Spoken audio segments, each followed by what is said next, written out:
2-4 থাকতে হবে। এখন আপনারা যদি এরকম মনে করেন যে আমরা নিজের থেকে 4-5 দিন দিতে আছি, যে আমাদের মনে হয় সুযোগ পাইলেই গাছ থেকে মাথা আলাদা করে দিবে, এই চিন্তাটা ভুলেও মনে আনবেন না, ঠিক আছে? আমি আপনাদেরকে নিশ্চয় দিচ্ছি, যদি আপনাদের এরকম কোনো হয়, আমি একা ব্যক্তি মেনে নিবেন, আমি একা, মানে এই আমরা কয়েকজন বা হেঁটে দুজন আছি, আর সব কোথায় আপনারা না, টাকা পয়সা কোথায়? আমার 40 লক্ষ টাকা আউটস্ট্যান্ডিং আছে, টাকাটা কার কাছে? আমার পকেটে? কার পকেটে? হ্যাঁ, কার পকেটে বলেন, আপনারাই বলেন। আপনাদের কাছে, আপনাদের কাছে টাকা, গ্রাহকের কাছে। আপনি আমরা না টাকা দেবে না, টাকা দেবে না, টাকা কি আমি 1 মাসে ওটা নিয়ে আসতে পারবো আমরা?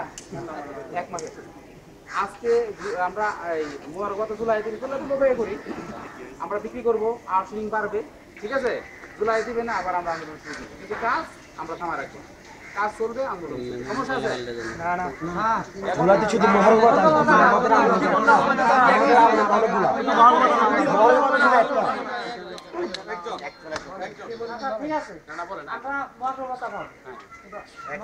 আমি 1 মাস তারপরে হলো আমার চাকরি করবে মর্গবতা 80% করে দিল। করার কথা আমি 1 মাস খেয়ে যদি আমার চাকরিটা যদি চলে যায় মর্গবতা দিয়া এই পয়েন্টে আমি আসলে মেন হলো যে আমাদের এই কথার মধ্যে আসি, চাকরি কেন যাবে? চাকরি কেন যাবে আপনি বলেন, আপনি বলেন চাকরি আপনি কেন যাবে? আপনি কেন মনে করেন আনলাম গইলে ছাগদি যায় সামসাগি দি গেল বেকানি হোক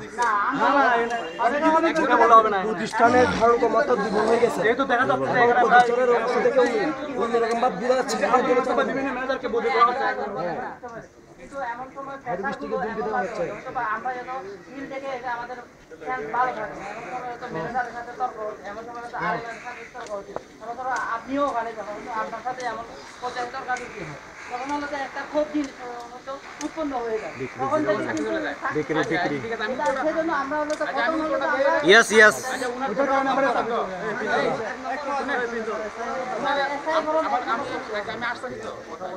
আপনারা আমি চাই না। গত মিটিং এর আগের মিটিং এ মিটিং হয়েছে, তখন প্রথমে এমডি দুতাল করছে। আপনারা যদি শুনেন, এই শুনেন, আপনারা যদি হেড অফিসের কোনো ডিএম বা আমরা 16টা ডিএম আছি, এর ভিতরে যদি কোনো ডিএম জিজ্ঞেস করেন, স্থায়ীকরণের কথাটা দিয়ে একমাত্র আমি উঠাইছি, বুঝছেন? স্থায়ীকরণের জন্য একমাত্র আমি উঠাইছি। আমি প্রথমে ব্যবহার করছি, ম্যাডাম আমাদেরকে বললো, খাওয়ার সময় বললো যে আপনার দাবি দেওয়া কোনো টাকা পয়সা দাবি দেওয়া করতে পারবেন না, ঠিক আছে? আমি মেনে নিলাম, আমি মনে করি টাকা পয়সা দাবি দেওয়া করবো না, বেতন বাড়ানো বেতন দাবি দেওয়া করি নাই। আমি বলছি ম্যাডাম আমার কোনো দাবি দেওয়া নাই, একটা দাবি দেওয়া সেটা স্থায়ী করেন। এই কারণে আপনাকে ধন্যবাদ স্যার। আমি এটা জোরালো স্থায়ী করেন, তখন আমাকে বলতেছে যে স্থায়ী করা যাবে না। আচ্ছা ঠিক আছে, আপনি স্থায়ী না করেন, একটা পদ্ধতিকে গ্রহণ করেন। প্রথম 3 বছর, দ্বিতীয় 3 বছর চুক্তি ভিত্তিক হবে, 6 বছর পরে স্থায়ী করবেন।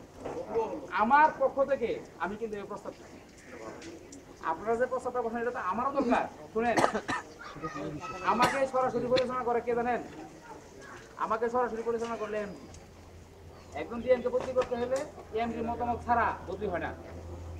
চাকরিটা গেলে প্রথমে আমার যাবে, আপনাদের যাবে না। আজ একজন সিলেকশনে চাকরি খেতে গেলে কাকার সুপারিশ লাগে জানেন আপনারা? আপনার যদি চাকরি খেতে যাই তাহলে কাকার সুপারিশ লাগে জানেন আপনি?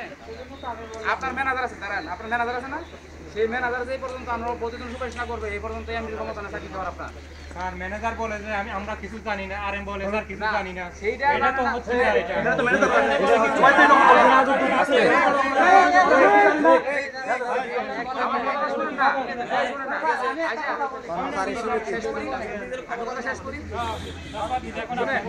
এখন দেখেন আরএম ম্যানেজার সুপারিশ করার পরে কিন্তু আমি সুপারিশ করি, এরপরে আমি ফোন দেই যে ছেলেটা বই দিচ্ছেন কারণ কি আমাকে কারণ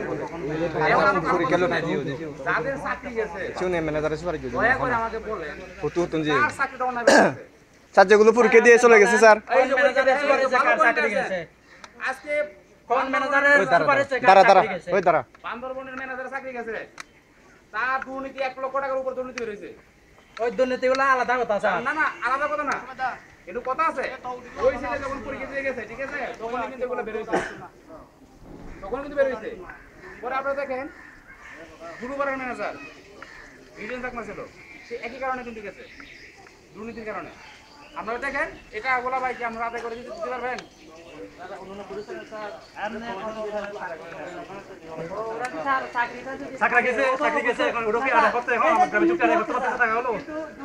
আমার মনে হয় আমরা যা বুঝি আর কি স্যার, কিন্তু চাকরিটা যদি একটাই করে যদি হয়ে যায় তাহলে ওর থাকবে না স্যার। আমিও চাই।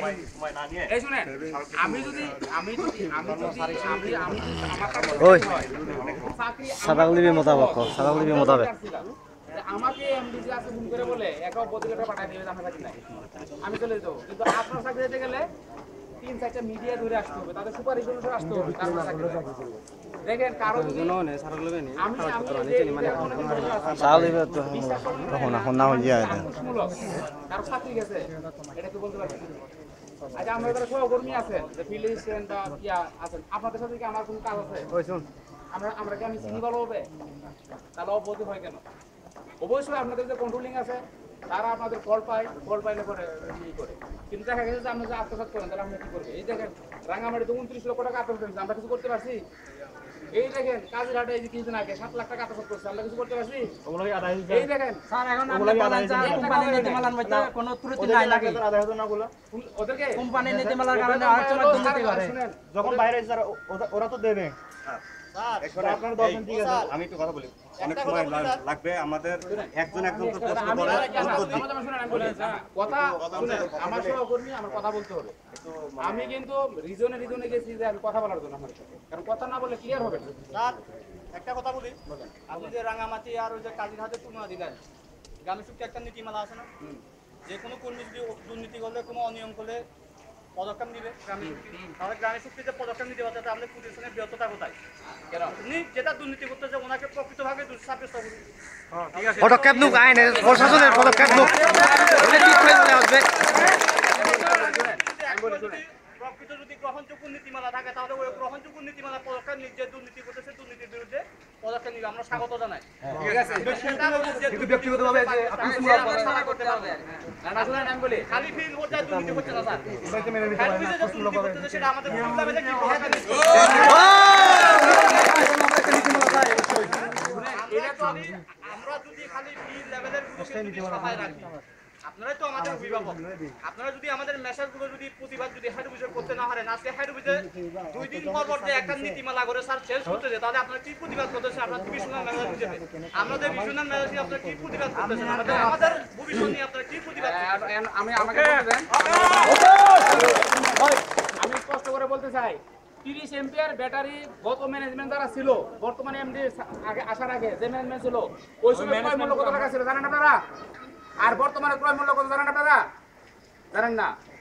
তখনকার পকেট ছিল আমাদের কাটা, যত টাকা ঢুকাইতাম সব টাকা পকেটে করে দিত। বর্তমান ম্যানেজমেন্টে এই 30 এম্পিয়ার ব্যাটারি আগে ছিল ক্রয় মূল্য ছিল কত 3900 টাকা, এখন আসছে 3200 টাকায়। হ্যাঁ 4300 টাকা ক্রয় মূল্য ছিল, এখন আসছে 3200 টাকা।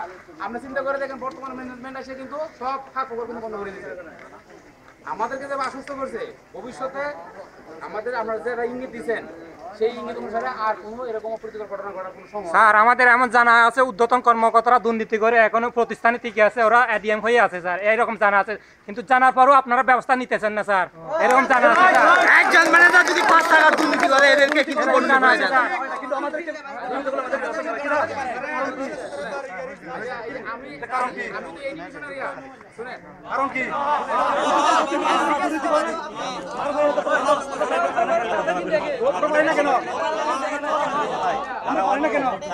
আমরা 3 পর্যায়ে কাজ করে কষ্ট করি, আমরা মাথার কাম আমরা পাই পেলে আমরা পার্টি যাই, আমরা কাজ করি। দুর্নীতি করছে প্রকৃতভাবে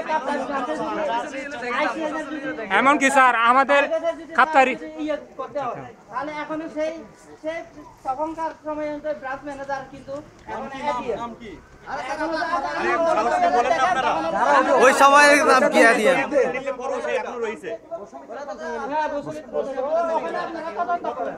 আরেকটা কথা স্যার, আমাদের খাতায় তদন্ত করেন স্যার আরেকটা স্যার আপনার কাছে ওইটা মেসেজ চাইছে স্যার, আমনুজ্জামান যিনি আমাদের ইয়ে ছিল স্যার। শুনেন আমার কথাটা শুনেন না স্যার একটা কথা আর রিজিয়ন ম্যানেজার আছে এই আস্তে আস্তে আগে আসছেন না অনিয়মভাবে নিয়ে এসেছে আমরা কিন্তু বরাবর কর্মকর্তাদেরকে বলা হয়েছে শাস্তি হয়েছে কিনা না শাস্তি হচ্ছে তো বিভিন্ন কারণ হলে তো ওনার শাস্তি হয়েছে শাস্তি হয়েছে কিনা সঙ্গে ওর পিছনে কিন্তু অধিকারী শুনেন আমি বলি এখন আপনি একটা প্রশ্ন করতে তো হবে না যেমন ওই কামরুলটা আমরা ওরিটা দিয়ে দিছি ওই আয়রন থেকে ওরিটা ক্লোজ করে দিছি ঠিক আছে কেন সে টুলসের টাকা 3 5 টাকা নিয়েছিল আচ্ছা, ঠিক আছে, দিলে আমাকে ফোন দেবো কে জানি ও নাকি ও ফোন দিয়ে আমাকে ফোন দেয় অডিটরকে ধরে তাই কিন্তু আমরা শাস্তি ব্যবস্থা লিখলাম নাই আমার বক্তব্য হলো ভাই আমি আসার পরে এই ডিভিশনে কেউ অনিয়ম করে যদি আমাকে তথ্য দিয়ে থাকে তার বিরুদ্ধে আমি ব্যবস্থা নিই নাই স্যার আমাদের বায়োগ্যাস গুলো একটু তদন্ত করে দেখেন স্যার কাপ্তায় স্যার ইনশাআল্লাহ এটা হবে যদি বায়োগ্যাসে আমি কথা দিচ্ছি আপনারা যদি বলেন আমাকে সহযোগিতা করেন বসুমিত্র না যদি বসুমিত্র নামে 10 লাখ টাকা আদালত থাকে এটা রিপোর্টে আসবে আমি কথা দিলাম এটা এতবার তো স্যার অতীত গেছে স্যার কিচ্ছু হয় না স্যার এবার হবে আপনারা এবার কেন হবে স্যার এবার কেন হবে না স্যার আগে কেন হয় নাই আগে হয় না কেন আগে কেন হয় নাই কেন হয় না স্যার অবশ্যই প্রশাসন দামাচাপা দিয়ে রাখছে এটা আপনারা তামাশা বাড়িয়ে রাখছেন এটা হবে না ইম্পসিবল কেন হবে স্যার আগে হয় না আগে হয় না এখন কোনো কি সম্পর্ক ছিল নাকি স্যার সম্পর্ক ছিল নাকি স্যার আপনাদের সাথে তাহলে স্যার সম্পর্ক ছিল আমার কথা শুনেন এই জন্য কাজগুলো করছে ঠিক আছে আমরা বলতেছে দেখেন আমার কাছে যদি আমরা লিস্ট না দেন আমার কাছে যে লিখে দিয়েছে মুফিক বলছে আমরা ইনস্ট্যান্ট না, ভাবে এটা ইয়া করব না, আমি বলতেছি আমার পুরো কথাটা বলতে আমাকে যদি আমরা লিখিত না দেন তাহলে আমি কি ব্যবস্থা নিতে পারবো এর তো এই জায়গায় অনেক জন আমরা লিখে দিয়েছে দেখেন আমি শুনেন আমি বলি, এই শুনেন এই শুনেন ভাই দা নি এত বিরক্ত করছে দেখো আমি যে সেখানে লাভ সেখানে দাঁড়ালে আর কিছু বাড়ে ভাই আমরা কাছে অনুরোধ যে এবার আপনি আমাকে বলেন যে এই